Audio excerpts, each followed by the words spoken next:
जिह्वे रसग्नि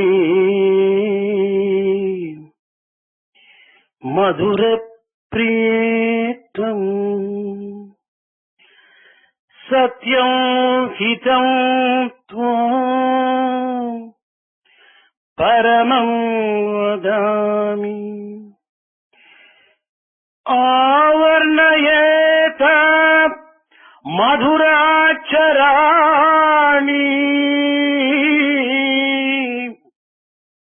गोविंद दामोदर మాధవేతి. విద్యార్థులారా, భారతదేశం ఈనాడు భారతదేశమని అనిపించుకునే తగినంతగా ఉన్నదా లేదా అనేటువంటి సందేహం ప్రతి ఒక్క భారతీయుని కూడాను కలగక తప్పదు. Young students, today whether our country India does deserve to be called India or does not deserve to be called India is a doubt which is sure to come in the minds of every young person. ఈనాడు భారతీయ సంస్కృతి ఎంతై కూడాను కేవలము హాస్యాస్పదమైనటువంటి ఒక స్థితి యందు మనము అనుభవించుతూ ఉన్నాము. గాయత్రి మంత్రము యొక్క తత్వము ముక్కు పట్టించటం లోపల ముగిసిపోతూ ఉంటున్నది. సన్యాసుల యొక్క తత్వము సంసారుల కంటే అతి బాధ్యతను వహించేటువంటి పరిస్థితి పూనుకుంది. ఇంకా ప్రాణాయామముల తత్వము పటాపించలంగా కనిపిస్తుంటున్నది. ఇలాంటి పరిస్థితి యందు నిజముగా భారతదేశమా కాదా అనేటువంటి సందేహము రాక తప్పదు. Today the Indian culture is appearing to us in a most ridiculous and funny manner. For instance, the Gayatri Japa or the Gayatri Mantra has only significance of your holding tight the tip of your nose. The sannyasi is having so much burden on him, which is perhaps even more than the head of a family has in looking after his family. When we talk of pranayama, it looks very simple and trivial. It has deteriorated into one which is meaningless. So it is true in this context that we do get a doubt whether India really deserves to be called India and whether Indian culture has any significance at all. ప్రతి దేశమునందు కూడాను కొంతకాలమునకు ఇట్టి పరిస్థితులు కూడాను పరిణామం పొందుతూ ఉండటం సహజం. దేశ కాల పాత్రను అనుసరించి దేశమునందు అనేక మార్పులు జరగటం కూడాను సహజం. అట్టి మార్పుల సమయమునందు తిరిగి సత్య నిత్యమైనటువంటి యొక్క తత్వాన్ని ప్రబోధించే నిమిత్తమై పరమహంసలు కాని అవతార పురుషులు కాని జగత్తునందు నరాకారమును ధరించి ధర్మ ప్రచార ప్రబోధములు సలపటం కూడాను పరమ సత్యం. It is true that in the history of every country, after some time, a situation arises which is quite natural when such a deterioration is to be seen. Depending upon the country, depending upon the passage of time, depending also upon the individuals who live in that country, this deterioration does come and is quite natural. When such a deterioration comes, for establishing the original traditions and the original culture, there do appear, either in the form of Paramahamsa or in the form of an avatar, God will come in the midst of the people. 5800 సంవత్సరములకు పూర్వం కూడాను జగత్తునందు ఇట్టి వేద విహితమైనటువంటి ధర్మమునకు జ్ఞాని సంభవించినటువంటి సమయమునందు కూడా ఆదిశంకరులు అవతరించి వేద విహితమైనటువంటి యొక్క ధర్మమును అద్వైత సిద్ధాంతమును ప్రబోధించి భారతదేశమునకు ప్రధానమైనటువంటి పీఠమును స్థాపించి తిరిగి ధర్మమును పునరుద్ధరించేసినటువంటి యొక్క వ్యక్తులలో ఆదిశంకరుల వారు ప్రధానులు. About 5,800 years ago, when in this world righteousness and whatever was dependent upon the dharma which had its roots in our Vedas was on the decline. Adi Shankara appeared on the surface of the earth and he propagated and resuscitated the ancient dharma which depends upon our Vedas in the form of Advaita or non-dual philosophy, and he has established many well-known pithas or the places where such things flourish all over India. అనగా ఈ అధర్మం అన్నటువంటిది 5000 సంవత్సరములకు పూర్వమే ప్రారంభమైనది. అనగా కృష్ణుని యొక్క కాలమునందే కృష్ణుడు ఈ జగత్తును వదలి తాను నిరాకార రూపుని ధరించినటువంటి సమయమునందే ధర్మము కేవలము అధర్మ స్వరూపాన్ని ధరించింది. This means that as long ago as 5,000 years, this adharma or the lack of dharma, lack of righteousness did lift its head and start at that time. When the Lord Krishna gave up his mortal form and he became one who had no form or attribute in the ordinary sense, dharma began to decline, dharma left and adharma began to take place.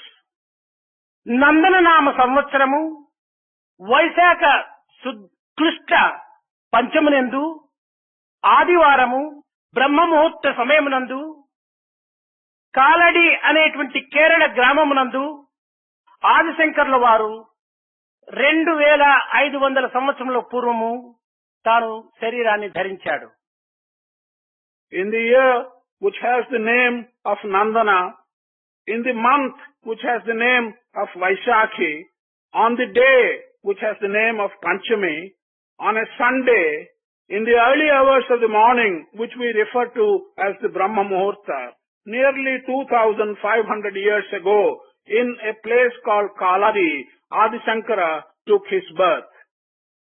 అట్టి పవిత్రమైనటువంటి జన్మమును తాను ఎత్తి 5 సంవత్సరముల వయస్సులోనే గాయత్రి మంత్రమును పఠించి తద్వారా 13-14 సంవత్సరముల యందే 4 వేదములు కూడాను తాను క్షుణ్ణముగా తెలుసుకొని తద్వారా ఈ జగత్తును కొంత ఆధ్యాత్మిక మార్గమునందు ప్రవేశింపచేయడానికి కంకణం కట్టుకున్నాడు.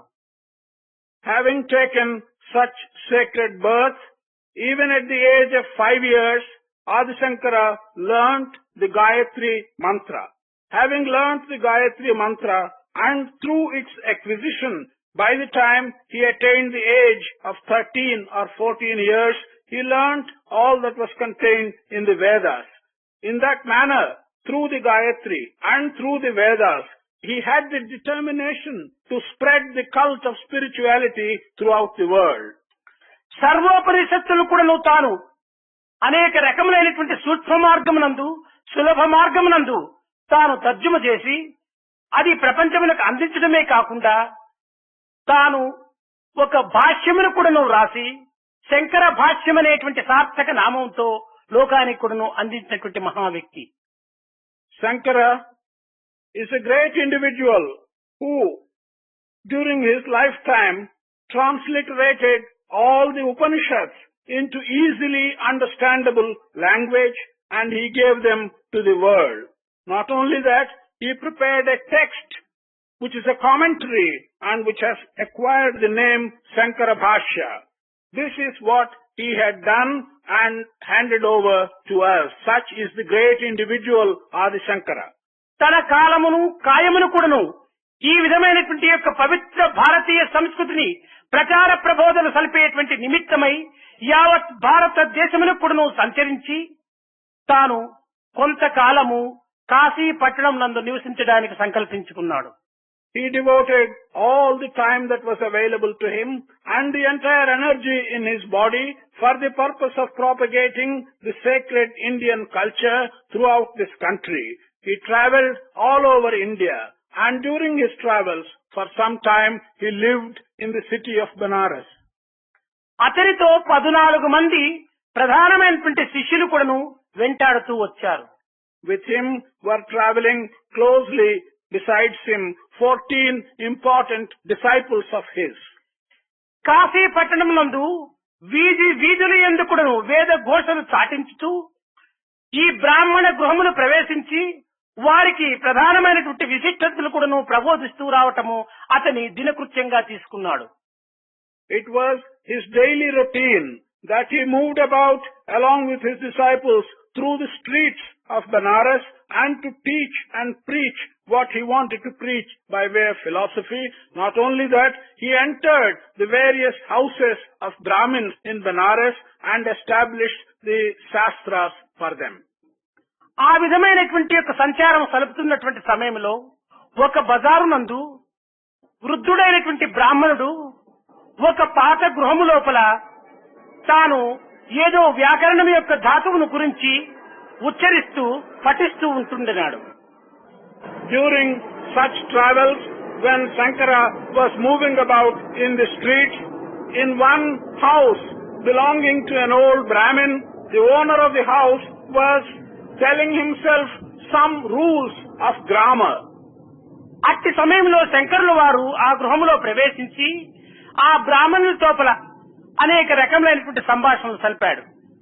At that time, Shankara entered that house and he carried on different kinds of conversations with that Brahmin. స్వామి, ఈ యొక్క వ్యాకరణం పఠించడంలో వచ్చినటువంటి ఫలితం ఏమిటో తమరు దయచేసి తెలపాలని కూడాను అడిగాడు.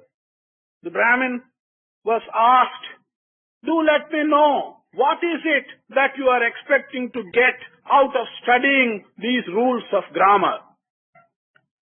స్వామి, నా యొక్క సంసారము అతి పెద్దది. దీనిని పోషించుకునేటువంటి యొక్క శక్తి సామర్థ్యంలో నాకు లేవు. ఏదో ఒక విధంగా చదివి పండితులను అనిపించుకొని ఏదో 4 ముక్కలు వారితో చెప్పి 4 కాసులు ఆర్జించి నా సంసారమును పోషించుకునే నిమిత్తమై ఇంత నేను శ్రమ పడుతున్నానని కూడాను ఆ బ్రాహ్మణుడు శంకర్ల వారికి ప్రత్యుత్తరం ఇచ్చాడు. The Brahmin replied, addressing Shankara, stated that he has a big family. He cannot support his big family. He is finding it difficult. Therefore, he is acquiring some knowledge, reading some grammar texts, in order that he may be called a pandit. He may go about distributing the knowledge that he has acquired, earn a little money with a view to support his big family. అప్పుడు అతనికి చెప్పవలసినటువంటి విషయములన్నీ కూడా చెప్పి తాను తిరిగి తన యొక్క నివాసములకు వచ్చి ఆనాడు జరిగినటువంటి దానిని ఒక పల్లవిగా తాను ఒక శ్లోకమును తాను రాయటానికి పూనుకున్నాడు. Shankara told the Brahmin in the conversation whatever he desired to tell him. He returned to the place where he was living along with his disciples. Having come back, he decided to put in the form of a verse what had happened that day between him and the Brahmin. ఆ వ్రాసినటువంటి యొక్క శ్లోకమును 14 మంది శిష్యులను కూడా నువ్వు కూర్చొని పెట్టుకుని తాను భజ గోవిందం భజ గోవిందం గోవిందం భజ మూఢమతే సంప్రాప్తే సన్నిహితే కాలే నహి నహి నహి రచతి డుక్కు కరణి హరి గోవింద హరి గోవింద హరి గోవింద తలచుము మంద మృత్యువు దాపున మెసలకమునుపే మృత్యువు దాపున మెసలకమునుపే మృత్యువు దాపున మెసలుచునుండగా వ్యాకరణము కాపాడదురా వ్యాకరణము కాపాడదురా అని ఈ విధమైనటువంటి రీతిగా తాను ఉచ్చరించాడు. The verse which Shankara began to compose and sing along with his 14 disciples has the substance as follows. Think of the Lord, Govinda. Utter the name of the Lord, you idiot, you person who have no common sense. You go on uttering the name of the Lord because it will not be possible for you to do so when death faces you and you go close to the death in your life. It is not possible that by uttering the rules of grammar that you can save yourself. It is only by uttering the name of the Lord that you can save yourself. It's not possible when death comes close to you or when death is near you, you can do so. Grammar is not going to save you from this trouble. ఈ విధమైనటువంటి శ్లోకములు జగద్గురువులైనటువంటి యొక్క శంకరులు బోధించిన తక్షణమే శిష్యులు మాత్రం సామాన్యమైనటువంటి వారు కాదు. గురువుకు తగినటువంటి శిష్యులు ఒకటి చేత 14 మంది కూడాను 14 శ్లోకములుగా వచ్చించి ఆ గురువును అప్పటికప్పుడు సంతృప్తి పరచడానికి పూనుకున్నారు. At the time of Adi Shankara, while the greatness of Adi Shankara was evident in this verse, the 14 disciples were equally great and they were quite competent people. They wanted to satisfy their guru, and therefore each one of these 14 disciples composed a poem, and 14 poems were composed at that time. శిష్యులు ఈ 14 మంది కూడాను 14 శ్లోకములు చేసి గురువును సంతోషపెట్టిన తక్షణమే తాను ద్వాదశి మంజరి అనేటువంటి రీతి కింద తిరిగి 12 శ్లోకములు తాను జగత్ కళ్యాణ నిమిత్తమై తాను 12 శ్లోకములు రాశారు. As soon as the 14 disciples composed 14 verses and pleased the Guru, Adi Shankara himself exhibited that pleasure by composing what has come to be known as Dvadasi Manjari, or a unit of 12 verses. తదుపరి తాను యోచించుకుంటూ కూర్చున్నాడు. కేవలం ప్రబోధన చేసినంత మాత్రమున ఇందులో ప్రయోజనం ఏమాత్రం కూడాను ఉండదని తాను భావించి ఆశీర్వాద ఫలితంగా కూడాను తిరిగి 4 శ్లోకములు తాను ఉచ్చరించాడు. He began thinking for himself, and he came to the conclusion that one cannot get full benefit merely by teaching or preaching. He should also give them some kind of a blessing. Therefore, in the form of blessing, he composed another 4 verses. దీనినే మోహముద్గర అనేటువంటి రీతి కింద మొదటిది భజగోవిందం అనేటువంటి పల్లవి, తదుపరి 12 శ్లోకములు, శిష్యుల యొక్క 14 శ్లోకములు, తాను ఆశీర్వాద శ్లోకములు 4, ఈ అన్నీ చేరటం చేత 31 శ్లోకంగా ఇది ఒక తయారైపోయి దీనిని మోహముద్గర అనేటువంటి రీతి కింద ప్రపంచానికి అందిస్తూ వచ్చాడు. In this manner, after having composed 4 verses by way of blessing and also 14 verses in another context, the total is the first one, which is Pallavi, which has been told to you as Bhajagovinda, and then there are 12, the Dvadasi Manjari, and then there are 4 by way of blessing, and 14 others. Altogether make 31 in the name of Mohamuggara, and these 31 verses have been handed over to the posterity. ఇందులో ప్రధానమైనటువంటిది మూఢమతే అనేటువంటి యొక్క దీని కింద తాను ప్రధాన లక్ష్యాన్ని నిరూపించాడు. In this, the most important thing which has communicated is in the words Moodha Mate. It simply means the mind which is not able to understand or grasp. ఎవరు ఇందులో మూఢమతి, ఎట్టివారిని మనం మూఢమతి అని ఉచ్చరించడానికి వీలవుతుంది అనేటువంటి దాన్ని చక్కగా విచారణ చేసుకుని తాను సరి అయినటువంటి యొక్క జవాబును కూడాను అందించాడు. We have to ask ourselves, who in this context is the Modhamati? Who is the person who has the mind which cannot grasp and which cannot understand? He has given a beautiful reply for this question. నాస్తికో మూఢ ఉద్యతే అనేటువంటి didn't లోపల మనం విచారణ చేసినప్పుడు అనాత్మవాది ఒక మూఢమతి అనేటువంటి దానిని తాను నిర్ణయం చేశాడు. To this question, when we take the sentence Nastiko Moodha Ujjate, that is, one who does not believe in divinity, one who does not accept the existence of divinity, is one who also will argue as an Anatmavadi. He does not believe in the existence of Atma. Such person, Shankara has decided, is the Modhamati. నాస్తికో మూఢ ఉద్యతే అనేటువంటి యొక్క పదమును కూడాను ధర్మరాజు ఎచ్చు ప్రశ్నలను కూడాను తాను ఈ పదమును ఉపయోగపెట్టాడు. These words, Nastiko Moodha Uchyate, have also been used by Dharmaraja in the story of Mahabharata, which relates to the questions from Yaksha. అయితే ఈనాడు మూఢులనగా మన పరిభాష లోపల కేవలము అనాత్మవాదిగా మనం భావిస్తూ ఉంటున్నాం. Today we are regarding one who is a materialist and who argues on the importance of materialism as a Mudha. కానీ మనము ఈనాడు భావించవలసినటువంటి మూఢమతుల యొక్క సత్యమైనటువంటి అర్థాన్ని కొంత మనం విచారణ సలపాలి. But today we have to make some inquiry as to the truth. To whom does this word Mudhamati applies in the present day context? నేను దేహమును కాదు, అమృతస్య పుత్రుడను, దేహము క్షీణించున్నది, నేను నశించువాడను కాను అనేటువంటి సత్యాన్ని తెలుసుకోవటం చాలా తక్కువ మంది. There are very few people who realize the truth in the statements, I am not the body. Body is something which is temporary and which will perish. I am the immortal child of divinity. The one who realizes such a truth are very few today.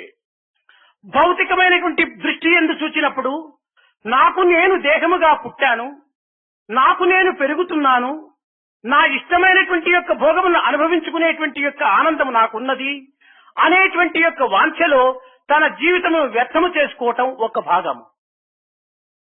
When we look at this from the worldly aspect, there is an aspect which tells us that I am born in this body.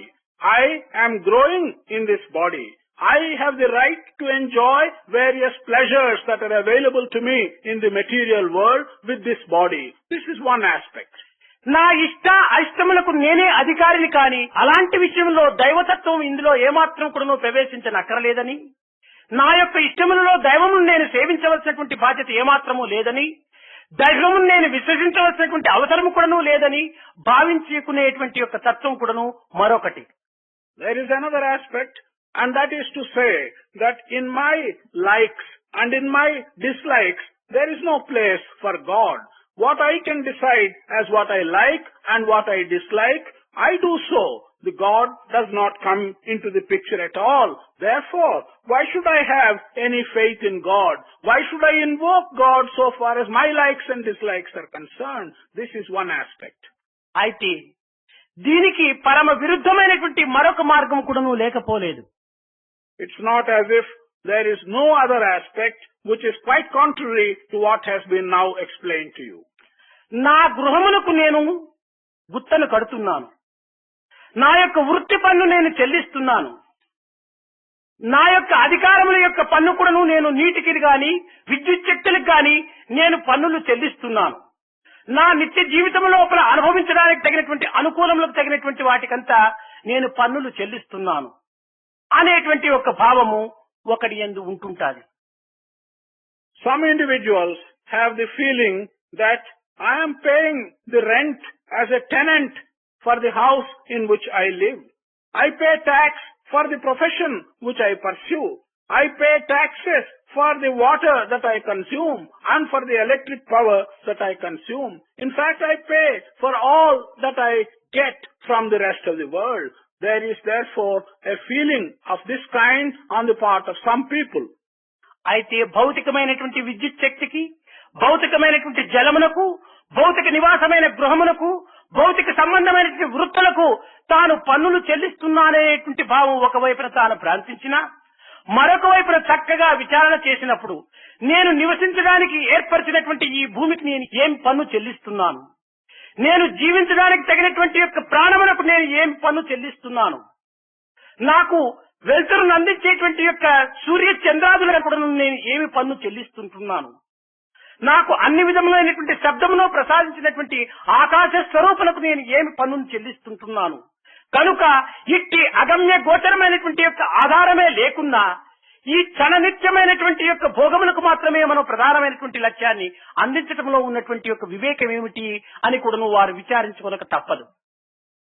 Such people who have developed these aspects, it is true they are paying taxes for all these worldly possessions. You're paying tax for a house which is in the world. You're paying taxes for your profession, for water, for light, for power, all that you consume by way of worldly matters around you. But such people have to ask the question, What is the tax which I am paying to Mother Earth, which is enabling me to carry on my life on the surface? What is the tax which I am paying for the sun who gives me the life and the light? What is the tax which I am paying to the moon who gives me the necessary coolness and so on? What's the tax which I am paying to the space around me which really keeps me going? Such questions have to be asked while he is paying taxes for worldly things. What are we paying to these unseen powers which are keeping us going? ఎలాంటి సైంటిస్టులైనా కూడాను ఉన్నటువంటి యొక్క పదార్థమును విభాగములు చేసి చూపించగలరు, చేయించగలరే కానీ లేని మాత్రం సృష్టించడానికి వీలు కాదు. However great scientists may be, they can only explain to you the qualities of the existing material substances. They can divide them into components and tell you what they consist of. But no scientist can create something which does not exist. ఈనాడు మానవునికి కావలసినటువంటి జలమును, oxygen, hydrogen కూడాను కలిపి water గా తయారు చేయటం సైంటిస్టులు చేయగలుగుతున్నారా? Today, man, when he needs water, are they able to produce that water by mixing the elementary substances, oxygen and hydrogen, and giving him the necessary water? సహజమైనటువంటి యొక్క వర్షమును కురిపింపగలుగుతున్నారా? Are they able to produce natural rain? మానవునికి సంబంధించినటువంటి ప్రాణవాయువును సృష్టించి తాను అందించడానికి పూనుకుంటున్నారా? What is essential for man's life, namely oxygen, are they able to create the necessary oxygen and hand it over to man? ఇంతే కాదు, ప్రపంచమునకు ప్రకాశమును అందించేటువంటి సూర్య సంధ్రాదులు కూడాను వారు సృష్టింపగలుగుతున్నారా? Not only this, the sun and the moon, who are handing over the necessary light and energy to the world, are the scientists able to create the sun and the moon? ఏదో కొన్ని పదార్థములు చేర్చుకొని కృత్రిమమైనటువంటి యొక్క రూపకంగా వారు తయారు చేయించడము అంతో ఇంతో జరపవచ్చునే కాని యావత్ ప్రపంచమునకు కూడాను జలమును అందించి సూర్యచంద్రాదుల యొక్క ప్రకాశమును మార్పు చేయించి అనేక రకములైనటువంటి ప్రాణవాయువును కూడాను సృష్టింపగలిగేటువంటిది ఎవ్వరి తరము కూడాను కాదు. ఇది అంతయు కూడాను ఒక భగవత్ సంకల్పంలో ఇమిడి ఉన్నదేనేటువంటిదే కాని ఈ భౌతికమైనటువంటి యొక్క స్వరూపము ఏమాత్రం కూడాను చేయడానికి సాధ్యం కాదనేటువంటి సత్యాన్ని ఎవరు తెలుసుకున్నారో వాడే మూఢమతి కాదు. Maybe occasionally these scientists can put together a few elemental substances here and there and have some kind of artificial creation when small quantities of new materials are being produced. But are they able to create the sun and the moon? Are they able to create the life-giving substances like oxygen and water? It is not possible for anyone to do such things. They can be created only at God's pleasure. The one who realizes this truth, that all creation is at God's pleasure and there is no one in this world who can create anything which does not exist, that person can be called by negation that he is not the Modhamati.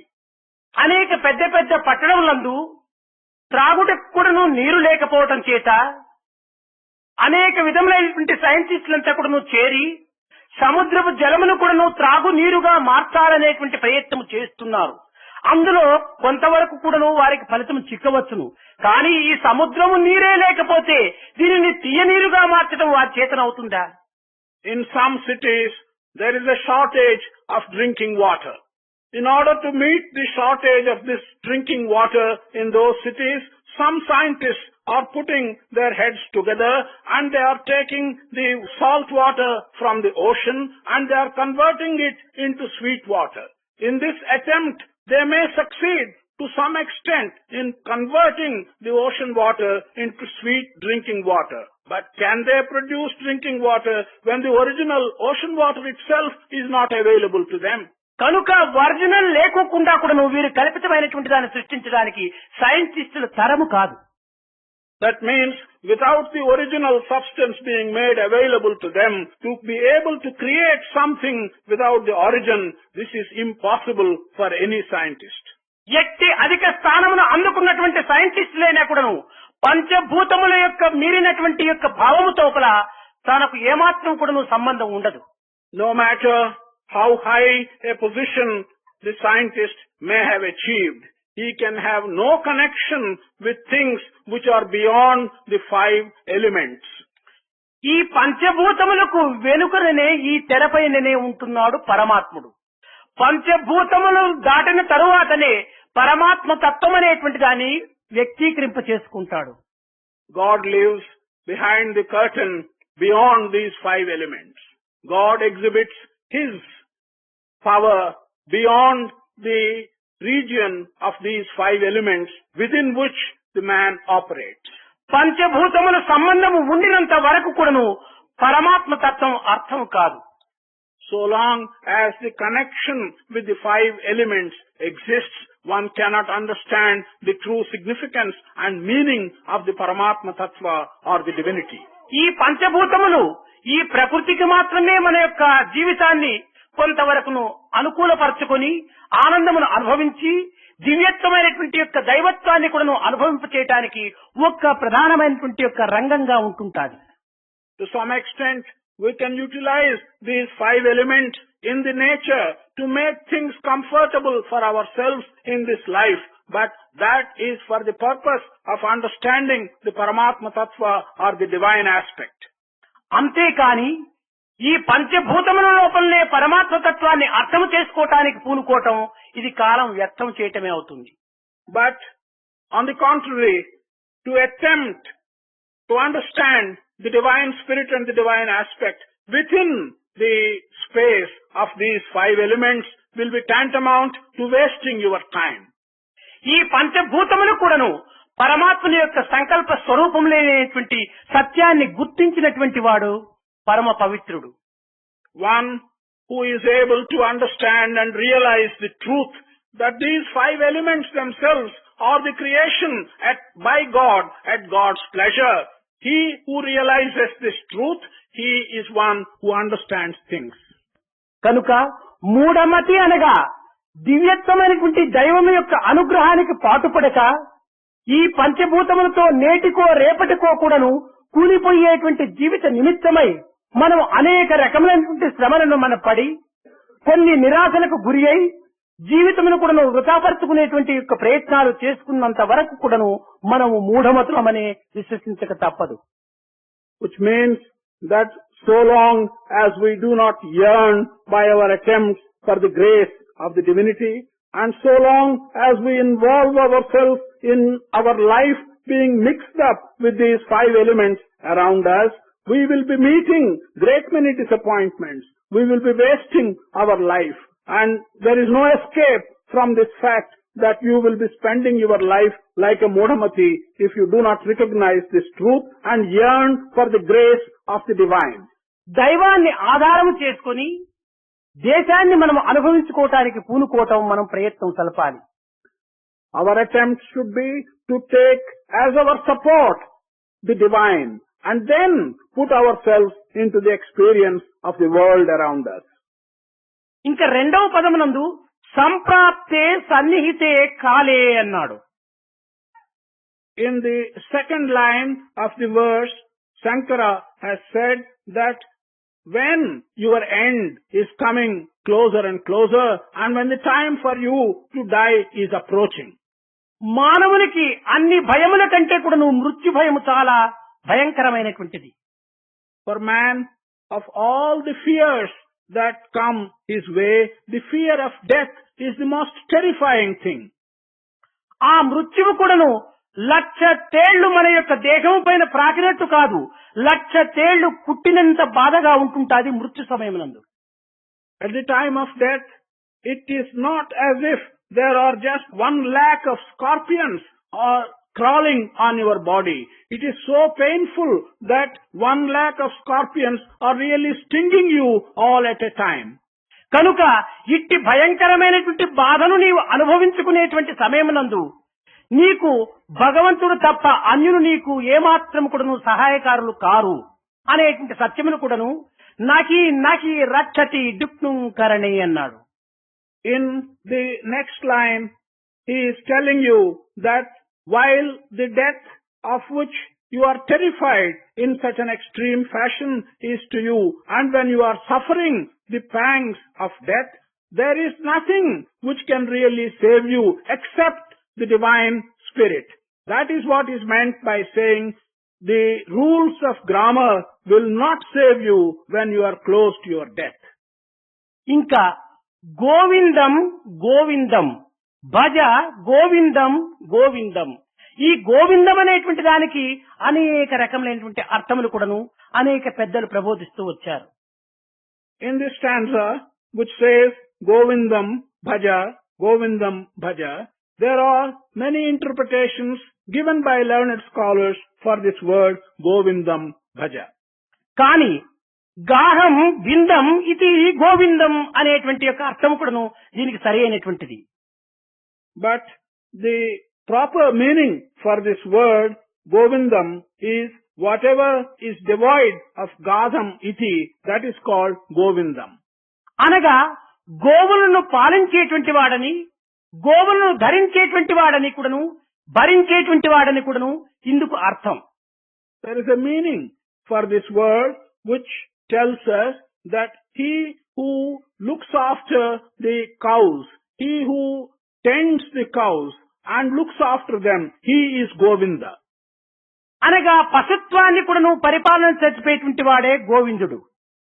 This means one who has control and one who has rule over the animal nature is Govinda.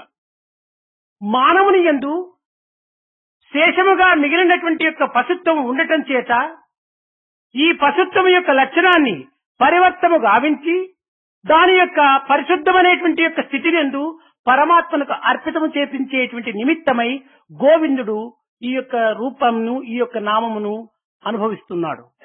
There is some animal nature which is remaining as a residue in man. This residual animal nature in man has to be changed and transformed. One God in that form who is able to change and transform the residual animal nature in man, he takes the name Govinda. పశుత్వానికి మానవత్వము అలభ్యము, మానవత్వానికి దివ్యత్వము లభ్యము.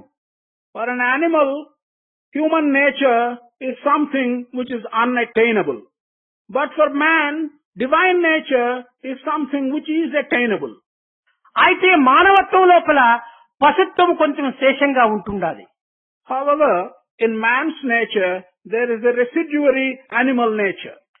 ఈ పశువు యొక్క లక్షణాన్ని కూడా మనం ఒకతూరి విచారించాలి. We have to make some inquiry of what we mean by saying animal nature. పచ్చని గడ్డిని మాత్రం తనకు చూపినప్పుడు దగ్గరగా వచ్చి ఆనందంగా తోకను అల్లాడిస్తుంది. When we show green grass to the cattle or an animal, then it comes close to green grass and expresses its pleasure by moving its tail. అదే యొక్క గోవును తుంటకర్ర తీసుకొని గట్టిగా మోదినప్పుడు అది దూరంగా పరిగెత్తుతుంది. The same animal, the same cow, if you take a stick and beat it, then it runs away and goes away from you. ఈనాడు కూడాను మానవులకు 10 కాసులు చూపితేనా చక్కగా దగ్గరికి వస్తున్నాడు. Today also, to man, if you show him 10 coins, he comes very close to you. గట్టిగా కసరన దూరం వెళ్లిపోతున్నాడు. But if you are angry and shout at him, he goes away from you. ఇది పశుత్వం యొక్క లక్షణం కాక మానవత్వం యొక్క లక్షణాలా? Is this not the nature of an animal? Is this the nature of a human being? కనుక మనము భయపడకూడదు, భయపెట్టకూడదు. Therefore, we should not be afraid. We should also not cause fear to others. భయపడుటకు మనము మృగములు కాదు, పశువులు కాదు. భయపెట్టుటకు మనం మృగములు కాదు. To be afraid, we are not cattle. To cause fear to others, we are not animals.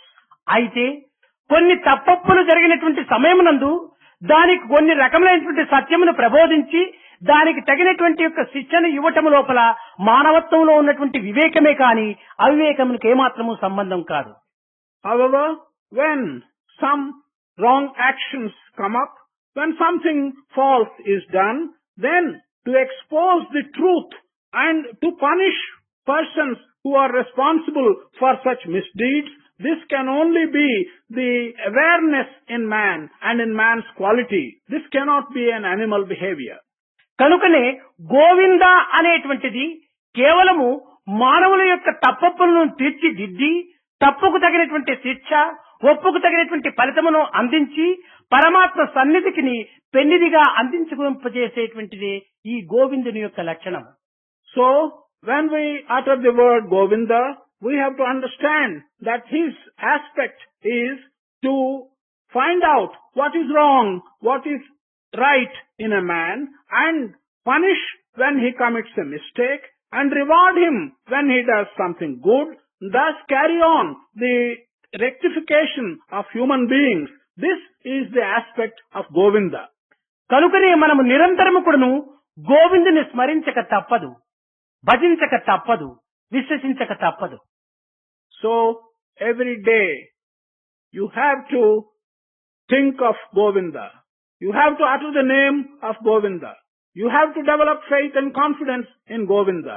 It is not possible to do otherwise. ఈ గోవింద అనేటువంటి దానికి మరొక అర్థం కూడాను ఉన్నది. There is also another meaning for this word Govinda.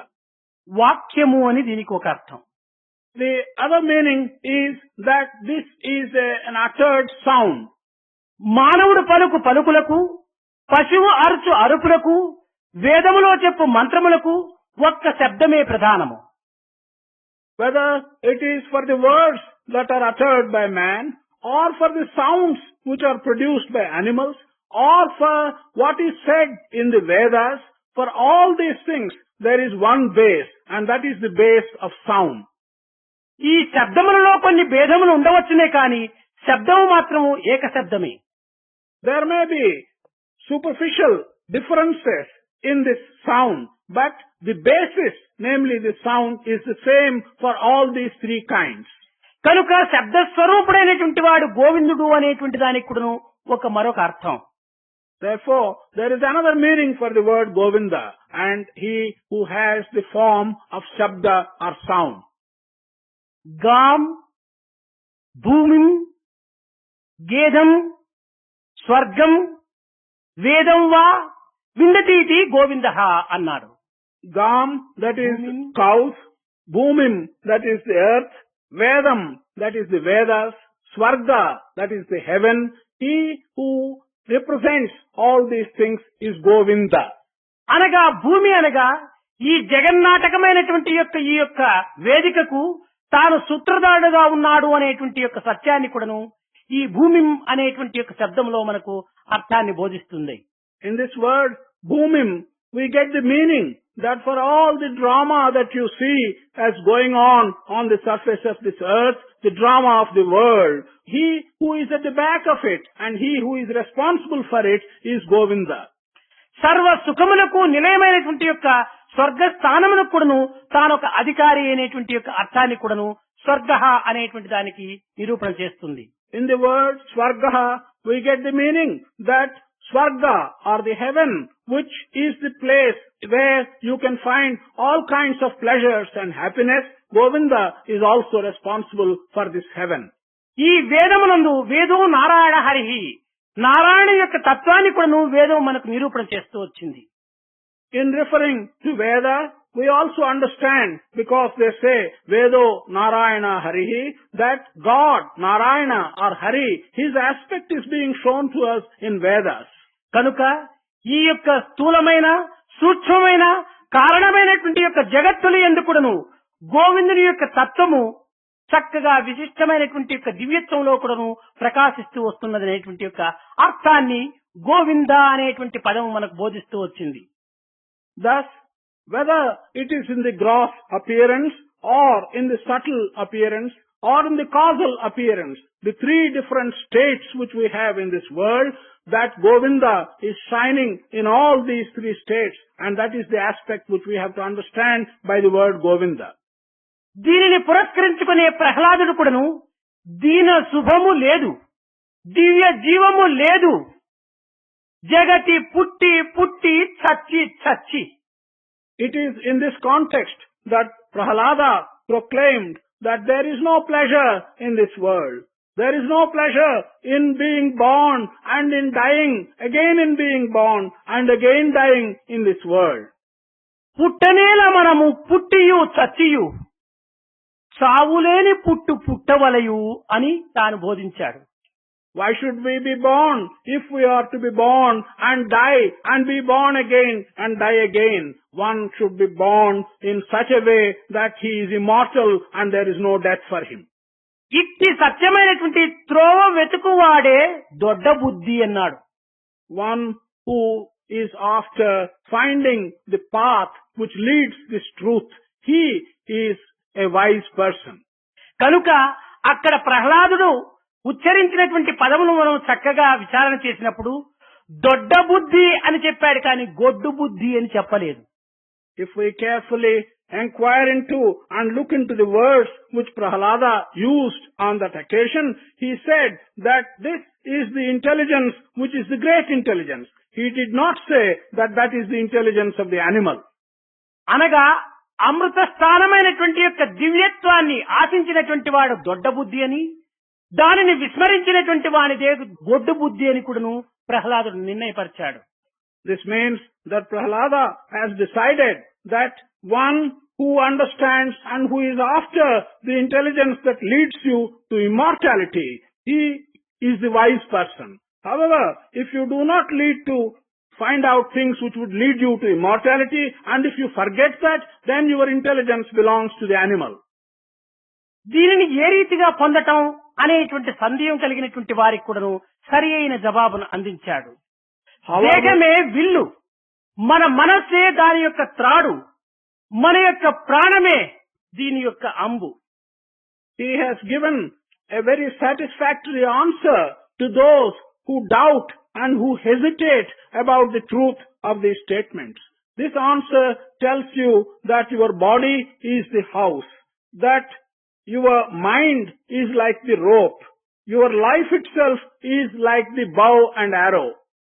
అనగా ఈ దేహం అనేటువంటి యొక్క విల్లు మనస్సు అనేటువంటి దారముతో స్వాధీనపడిపోయింది. This means that the bow, which is your body, that has become subservient to the string, which is the mind. ఈ మైండ్ అనేటువంటి దారము లోపల ప్రాణం అనేటువంటి యొక్క అమ్మును పెట్టి మనం లాగినప్పుడు ఆ విల్లు కూడాను వంగుతుంటాది. When you put in this string of your mind the arrow of your life and you pull it, then you find that the bow of your body does bend. మైండ్ను మనసును ఎంత లాగి మనం విడుస్తామో అంత ప్రాణం అంత సూటిగా వెళుతుంటాది. The greater you pull the string of your mind by the arrow of your life, then the arrow would go as straight as you are able to pull the string. కనుక దేహమును కట్టినటువంటి ఈ యొక్క మనస్సు అనేటువంటి దారమును గట్టిగా పట్టి లాగాలి, కానీ దానిని విచ్చలవిడిగా విడిచిపెట్టకూడదు. Thus, this string, the mind, which is tied up to the bow of your body, should be pulled and pulled quite strong. It should not be let go as a free string. దీనిని పురస్కరించుకొని మనస్సును అరికట్టడమే మాధవుని యొక్క లక్ష్యమునకు ప్రధానమైన మార్గము అన్నారు. It is in this context that we are told that to control your mind is the right path by which to reach Madhava. కాన ఈ నీటి బుడగ వంటి దేహముతో ఈ చంచలమైనటువంటి మనస్సుతో మనము ప్రాణమును విచ్చలవిడిగా సంచరింపచేయటం చేతనే మన యొక్క జీవితమంతా కూడాను గొడ్డు జీవితంగా తయారైపోతున్నది. That is the reason why, because we attach such importance to this body which is like a water bubble, we attach such importance to this mind which has no steadiness about it, which is wavering all the time. Our entire life is becoming quite fruitless. ఈ యొక్క ప్రథమ శ్లోకము అన్నమయ, మనోమయ, ప్రాణమయముల యొక్క తత్వాన్ని కూడాను ప్రకటిస్తూ వచ్చింది. This first verse is also establishing and explaining the aspects of Annamaya, Manomaya and Pranamaya. ఈ అన్నము లేకపోతే దేహము జీవించడానికి వీలు కాదు. Without food, the body cannot live. దేహము లేకపోతే మనస్సును మనం వెతకడానికి వీలు లేదు. If there is no body, we cannot really find the mind. మనస్సే లేకపోయినప్పుడు ప్రాణమును గుర్తించడానికి సాధ్యం కాదు. If there is no mind, we cannot recognize the life in the body. కనుక విజ్ఞానమయ ఆనందమయములు రెండు కూడాను ఈ అన్నమయ మనోమయ ప్రాణముల పైన ఆధారపడి ఉండటం చేతని ఆ విజ్ఞానమయ ఆనందమయముల కోసమని మనం ప్రాకులాడుతున్నాం. The aspect of knowledge and the aspect of bliss and happiness are dependent on the body, mind and life. Therefore, we are after these three aspects. అన్నమయ మనోమయ ప్రాణమయములు అనిత్యములైనను ఇది విలువలైనటువంటివి అయినప్పటికీ ఈ విజ్ఞానమయ ఆనందమయములైనటువంటిది అతి ప్రధానమైనటువంటి యొక్క పరతత్వములు అయినప్పటికీ ఈ విలువలైనటువంటి యొక్క మనోమయ ప్రాణమయములపైనే ఆధారపడి ఉంటున్నాయి. It is true that these three aspects, the aspect of the body, the aspect of the mind and the aspect of the life, these are transient. These are not permanent. They have no value. But the more valuable aspects, the aspect of wisdom, the aspect of bliss, are dependent upon these transient, valueless things. So we attach importance to them. విజ్ఞానమయ ఆనందమయములను అనుభవించుకునే నిమిత్తమై ఈ అన్నమయ మనోమయ ప్రాణమయములను మనం కాపాడుకోవాలి. To be able to experience the pleasure of wisdom and the pleasure of bliss, we should protect the body, the mind and the life. దీనికి ఒక చిన్న ఉదాహరణము. There is a small example for this. మన ఇంటి యందు విలువైనటువంటి యొక్క నగలు వజ్రములు ఉండినప్పుడు దానిని విలువలైనటువంటి యొక్క ఇనుప పెట్టెలో పెట్టి మనం భద్రం చేస్తున్నాం.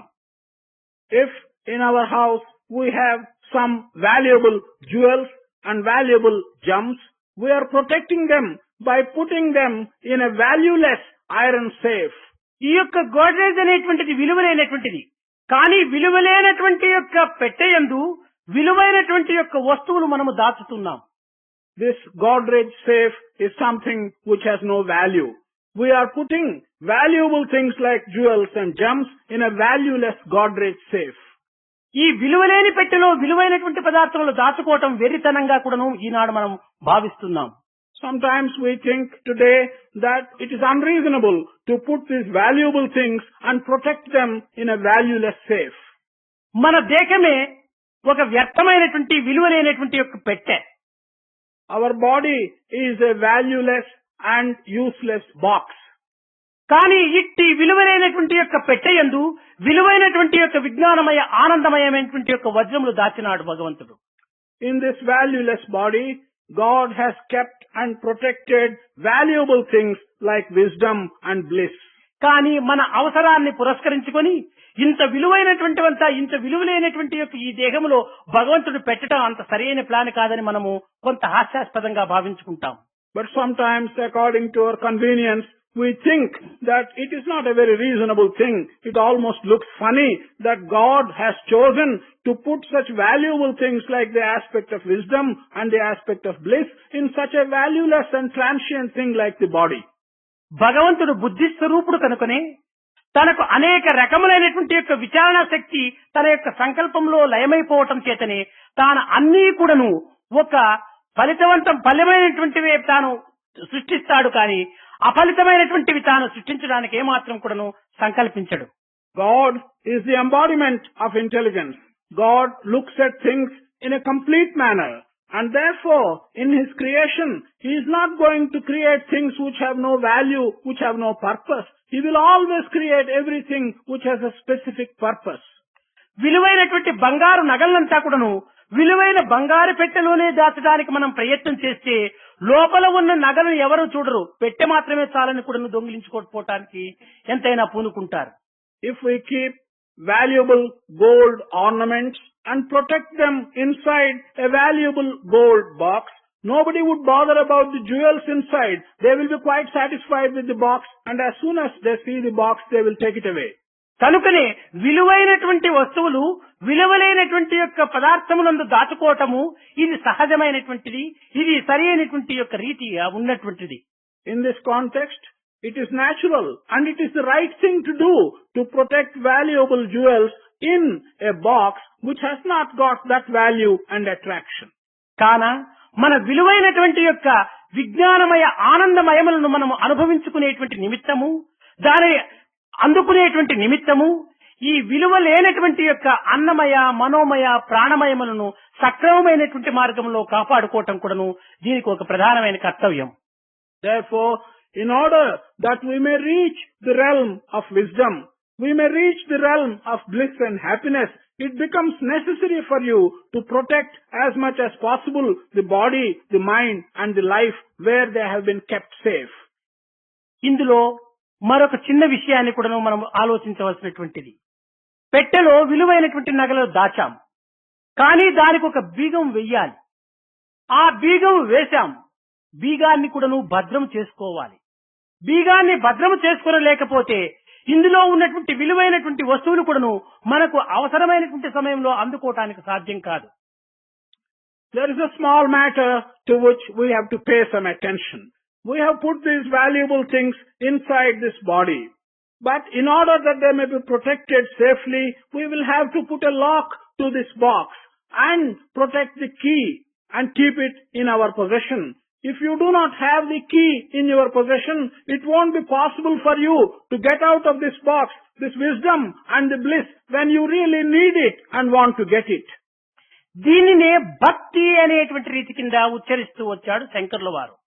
This key has been referred to by Shankara by the word bhakti or devotion. దీనిని వైరాగ్యము అనేటువంటి వైపున తిప్పినప్పుడు ఈ యొక్క బాక్స్ తెరుచుకొని అందులో ఉన్నటువంటి విజ్ఞానమయము ఆనందమయమైనటువంటి పదార్థాలు మనకు లభించుకోవడానికి అవకాశం ఉంటుంటుంది. When you use this key of devotion and turn it in the side of vairagya or detachment, then it will be possible for you to utilize the valuable wisdom and bliss that are contained inside the box. ఈ భక్తి అనేటువంటి యొక్క కీని తిరిగి రాగము అనేటువంటి వైపునే తిప్పుకుంటూ కూర్చుంటే ఆ పెట్టె తలుపులు తెరుచుకునవు, అందులో ఉన్నటువంటి యొక్క విలువైనటువంటి వస్తువులు మనకు లభించవు. But if this key of devotion is turned on the wrong side towards attachment and not towards detachment, then the box does not open and you will not be in a position to take the wisdom and bliss that are contained in the box for your own use. కనుక రాగ విరాగములకు మధ్య ఆధారమైనటువంటి యొక్క భక్తి అనేటువంటి యొక్క కీని మనం భద్రం చేసుకోవాలి. Therefore, either for detachment or for attachment with your surroundings, the key of devotion is what is contained in between and you have to protect with great care this key of devotion. ఈ భక్తి భగవత్ విశ్వాసము ఉండినప్పుడే మనకు లభిస్తుంది, కానీ భగవత్ విశ్వాసము లేనప్పుడు భక్తి మనకు లభించదు. This devotion will be possible for you to have only when you have faith in God. If you have no faith in God, it is not possible for you to get this key of devotion. ఈనాడు ప్రపంచమునందు భగవత్ విశ్వాసము లేనటువంటి యొక్క వ్యక్తులే అధికంగా కనిపిస్తున్నారు. కానీ భగవత్ విశ్వాసము లేకుండా బ్రతకడానికి ఒక్క క్షణమైనా కూడా వీలుండదు. Today in the world, we see a large number of people who have no faith in God. But in fact, it's not possible for people to live even for one moment without faith in God. దేవుడనగా కేవలం ప్రత్యేకించినటువంటి ఒక స్వరూపాన్ని ధరించి లోకములో అవతరించటమని కానీ, లేక ఒక ప్రత్యేకమైనటువంటి శక్తితో ఒక ప్రదేశం నందు ప్రకాశిస్తున్నాడనేటువంటిది కానీ మనం భావించకూడదు. మన యొక్క హృదయ స్థానం నందున్నటువంటి యొక్క పరిశుద్ధమైనటువంటి భావ స్వరూపుడే భగవంతుడు. We should not be under the impression that God exists somewhere with a special shape and form. We should not also think that God is somewhere sitting and shining with special powers in His hand. What is contained in your heart as a clean thought, this supreme consciousness in your heart, He is God and you cannot look for Him elsewhere. అట్టి పవిత్రమైనటువంటి భావము లేనటువంటి హృదయము ఏ మానవునికి కూడాను ఉండకుండా పోదు. Such sacred heart is necessary for every person. There is no man who hasn't got such a sacred heart. కనుక అట్టి పవిత్రత ప్రతి ఒక్కరి హృదయం నందు కూడాను ఉన్నది కనుక తనను తాను విశ్వసించినప్పుడే భగవత్ విశ్వాసం అనేది కూడాను చెప్పడానికి వీలవుతుంది. Because such sacredness is present in the heart of every individual, one can say that it is only when one has confidence in himself, he has confidence and faith in God. తనను తాను విశ్వసించినటువంటి వాడే భగవత్ విశ్వాసమునకు పూనుకోడు. He who does not have faith in himself it is he who will not undertake having faith in God. కనుక ప్రతి మానవుడు కూడాను తనను తాను ప్రేమించుకుంటున్నాడు, తనను తాను విశ్వసిస్తున్నాడు, తనను తాను అనేక రకములుగా కూడాను ఉత్తమమైనటువంటి యొక్క స్థానంలో చెందాలని ఆశిస్తున్నాడు. Every man loves himself. Every man believes in himself. Every man has the ambition to go higher and higher himself. దైవాన్ని విశ్వసించినటువంటి మానవుడు కూడాను తనను తాను ప్రేమించుకునేటువంటి యొక్క దివ్యశక్తి తాను అనుభవిస్తుంటాడు. Even a man who does not have faith in God, he does have faith in himself, and he enjoys having the strength by which to cultivate faith in himself. ఇది సహజమైనటువంటి భావములతోనే మన హృదయం నుంచి ఉప్పొంగుతుంటాది. This is something which is quite natural, which is automatic, and it comes out surging from the depths of your heart. దీనికి ఒక చిన్న ఉదాహరణము. There's a small example for this. ఒక గురువు ఒక ప్రదేశమునందు తాను నివసిస్తూ ఆ ప్రదేశం లోపల చేరినటువంటి కొంతమంది ప్రజలకంతా కూడాను చక్కని జ్ఞానోపదేశం చేస్తూ ఉంటున్నాడు. A teacher, a guru, was living in a place, and he was communicating wisdom to many people who were coming to him. అతని దర్శనార్థమై వచ్చేటువంటి యొక్క ప్రజల లోపల అనేక మంది పత్రము, పుష్పము, ఫలము, తోయము అన్నట్టుగా భారతీయ సంస్కృతిని పురస్కరించుకొని కొన్ని ఫలములు మాత్రం తెచ్చి అతని గురువుకు అర్పిస్తున్నారు. Those people who were coming to have his darshan and listen to his discourses, in accordance with the Indian traditions, they were bringing either some flowers or some fruits, and they were giving them to him as offering. ఆనాడు ఆ గురువు అధిక ఫలములు చేరటం చేత తనకు సమీపుడైనటువంటి యొక్క శిష్యుని దగ్గర పిలిచి, నాయన ఈ పండ్లంతా కూడా నువ్వు లోపల తీసుకుని వెళ్లి కోసుకొని తట్టలో పెట్టుకుని తీసుకుని రా, అందరికి పంచవచ్చు అన్నాడు.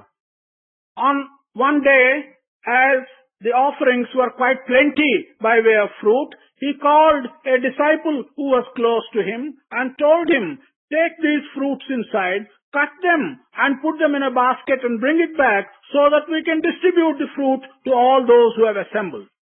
ఆ పరమ శిష్యుడు అన్ని ముక్కలుగా చేసుకుని గురువు చెంతకు తట్టలో పెట్టుకుని వచ్చాడు. స్వామి, తమ ఆజ్ఞ సిద్ధంగా చేశాను అన్నాడు. This disciple had cut all the fruits into pieces, put them in a basket, came back to the teacher and said, I have obeyed your orders. సరే నీవు పంచమన్నాడు టీచర్.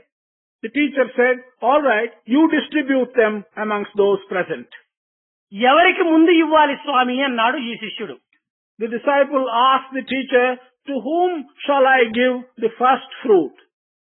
అప్పుడు గురువు చెప్పాడు, నాయనా నీకు ఎవరిపైన ఎక్కువ ప్రీతి ఉంటుందో వారికి మొట్టమొదట ప్రారంభించు అన్నాడు. The teacher said, start with the person on whom you have great friendship or great affection. అందరూ అనుకున్నాడు గురువుకు మొట్టమొదట ఇచ్చి తదుపరి అందరికీ ఇస్తాడు అనుకున్నారు ప్రజలు. All the people sitting there thought that he would first give the fruit to the guru and then he would give it to others. కానీ ఈ శిష్యుడు ఆ పని చేయలేదు. But this disciple did not do so. అప్పుడు తనకు తాను 3 ముక్కలు తిన్నాడు. He himself started with himself and ate 3 fruits. అందరూ చేరి కళ్ళు ఇడుస్తూ ఏమిటి గురువుకు పెట్టకుండా నీవు తింటున్నావు అన్నాడు. ఆ శిష్యుడు జవాబు చెప్పాడు, ఎవరిపైన నీకు ఎక్కువ ప్రీతో వారికి మొట్టమొదట పంచమని గురువు ఆజ్ఞ. కనుక నాపై కంటే నాకు ఎక్కువ ప్రీతి ఇంకెవరిపైన ఉంటుంటాది. కనుక సెల్ఫ్ కాన్ఫిడెన్స్ ఇంపార్టెంట్ అనేటువంటి సత్యాన్ని ఆ శిష్యులకంతా కూడా ప్రబోధించాడు. All those people who assembled there started wondering, why is it this man has not given the fruit to the guru first? He himself has started eating. And when he was asked to give an explanation, he said that the teacher had ordered me to start with that person for whom I have the greatest affection and love. And I have the greatest affection and love to myself. Therefore, I have started with myself, and that is why I have taken the fruits. Thereby, he has demonstrated to them the fact that he has confidence in himself and he loves himself. బాహ్య దృష్టితో మనం పరికించినప్పుడు గురువుకు ఇవ్వకపోయినంత మాత్రమున భక్తి లేదని మాత్రం మనం భావిస్తున్నాం. కానీ తన ఆత్మతృప్తి కోసమై తనకున్నటువంటి భావంను సత్య స్వరూపంలో ప్రకటించినటువంటిదే ఇందులో భక్తికి సరైనటువంటి లక్షణమని కూడాను ఆ పదం మనకు బోధిస్తూ వచ్చింది. When we look at this story in a superficial manner and look at only the external significance, we may think that he has not shown respect to the Guru. But when you go deeply into it, this demonstrates the fact that satisfaction of the self and confidence in oneself are the essential basis by which he had acted. కనుక భగవంతుని మాత్రం మనం నమస్కరించక, భగవంతుని సేవించక, భగవంతుని భజించక, దేవాలయములు వెళ్ళక, తీర్థయాత్రలు సలపక ఉండినంత మాత్రమున వారికి ఆత్మవిశ్వాసం లేదని మాత్రం మనం భావించకూడదు. ఆత్మవిశ్వాసం అన్నటువంటిది ఎవనికి వానికి ఆనందించవలసినటువంటిది విషయమే కాని ప్రదర్శించేటువంటి యొక్క విషయం కానేరదు. Therefore, if one does not go and touch the feet of the God, or does not go to a temple, or does not participate in religious functions, or go on pilgrimages to sacred places, one should not conclude that he has no faith in the self. What is really important is that one should have faith and confidence in one's own self.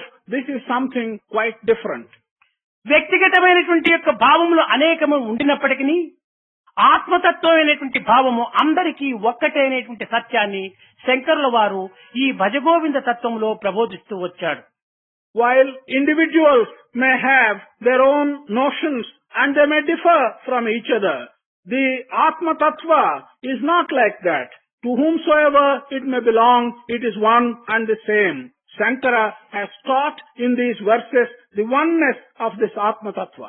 ఈ మొట్టమొదటి పల్లవం నందు భగవత్ విశ్వాసమును అభివృద్ధి పరిచే నిమిత్తమై ఈ మూఢమతిని మాత్రమే అడ్డం పెట్టుకుని తాను ఇంకా ముందు మార్గము నడచడానికి తగినటువంటి యొక్క మెట్లు తాను ప్రారంభిస్తూ వచ్చాడు. It is with a view to promote faith in God that Adi Shankara in this Pallavi, the first verse, he merely has taken as an instrument this Modhamati. Having taken Modhamati as the instrument, he is laying the foundation for developing in the succeeding verses faith in God. మనం ఏదైనా పెద్ద భవనాన్ని మనం ఎక్కాలనుకున్నప్పుడు దానికి ఒక నిచ్చెన మాత్రం మనం వేస్తుంటాం. If at any time we want to climb a very high pedestal or a very high building, then we get hold of a ladder and put it next to the building. అయితే ఆ నిచ్చెన కింద ఆధారము పైన ఆధేయము రెండూ లేకుండా ఈ నిచ్చెన మనం ఎక్కడానికి వీలు కాదు. But for this ladder, there must be the base on which it is supported. There must also be the end where it is supported. Without the base and without the end, this ladder cannot stand there. కనుకనే ఈ ఆధారమైనటువంటిది మూఢమతిగా తీసుకొని ఇంకా ఆధేయమైనటువంటిది ముక్తమతి అనేటువంటి దానిని ఆధేయంగా తీసుకొని మధ్య లోపల జీవిత తత్వములో అనేటువంటి ఈ కర్రలు మెట్లుగా పెట్టుకుంటూ వెళ్ళాడు. Thus, what Shankara did was to take as the base the Modhamati and the destination is the Muktamati. These are the two ends of the ladder. The ladder itself consists of steps which are your life. He has used the various aspects of life as the steps of the ladder. The base is Modhamati and the destination is Muktamati. ముక్తమతికి మూఢమతికి మధ్యలో 29 మెట్లుగా ఈ 29 శ్లోకములు కూడాను పూర్ణం చేశాడు. Between the base, Modhamati, and the destination, Muktamati, he has used these 29 verses as the various steps on the ladder. అయితే ఈ ఒక్క శ్లోకమును మాత్రమే మనం అర్థంగా తీసుకోవటం చేత కొంత అనుమానాస్పదలకు అవకాశం ఉంటుంటాది. ఇంకా క్రమక్రమేణా రెండవ శ్లోకం మూడవ శ్లోకం కూడాను మనం చెప్పుకుంటూ పోయినప్పుడు ఇది పూర్తిగా నిస్సంశయంగా కూడాను సుస్పష్టంగా కూడాను మనకు అర్థమై మనస్సును మాలిన్యము దూరం చేసి పవిత్రమైనటువంటి మానవ తత్వానికి నిలయమైనటువంటి యొక్క హృదయంగా తయారు చేస్తుంది ఈ భజగోవిందం యొక్క 31 శ్లోకములు కూడాను. If we take only the first verse and confine ourselves to the meaning of the first verse, there is a possibility of your getting some doubts and some hesitation. But if we go on further and further in this list of 31 verses which constitute the Bhajagovinda, then there is no doubt at all. Gradually you become enlightened and your heart gets purified and you will be led on to the sacred destination of the divine. గోవిందం గోవిందం భజ గోవిందం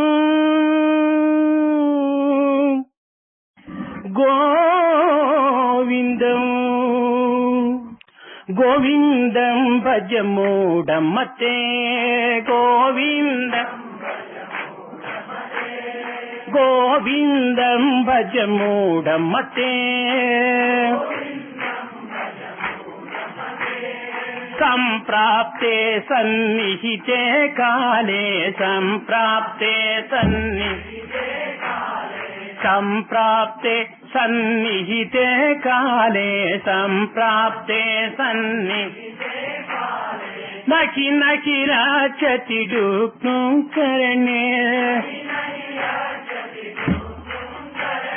గోవిందం భజ మూఢమతే పునరపి జననం పునరపి మరణం పునరపి జననీ జఠరే శయనో